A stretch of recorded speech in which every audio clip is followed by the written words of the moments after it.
Bahay ni dating COMELEC Chairman Sheriff Abbas sa Cotabato City, hinagisan ng granada. Narito ang report ni Abby Caballero ng GMA Regional TV 1 Mindanao.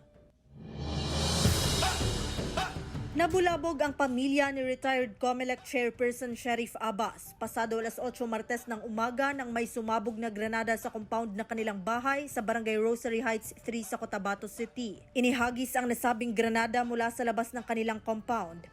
Natamaan naman ang shrapnel ang SUV na nakaparada sa compound at ang pader ng kanilang bahay. Maswerte namang walang sugatan sa insidente.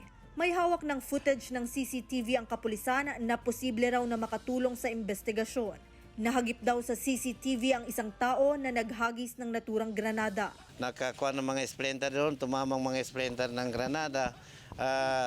Matapang talaga yung tumapon kasi nag-iisa lang eh. Nag-iisa lang siya nakasakay ng motor. Kanina nakikita natin sa CCTV. Yung description ng motor nakuha natin.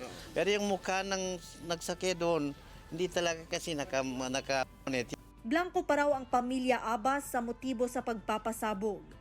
Ayon naman kay Dr. Zulkarnain Abbas, ang MOH BARM Deputy Minister, handa raw magbigay ng reward ang kanilang pamilya sa makapagbibigay ng impormasyon upang mas mabilis na matukoy ang pagkakakilanlan ng sospek. Bigay kami ng 300,000 pesos kung sino man yung makapagbigay ng impormasyon, magli-lead sa resolution itong case.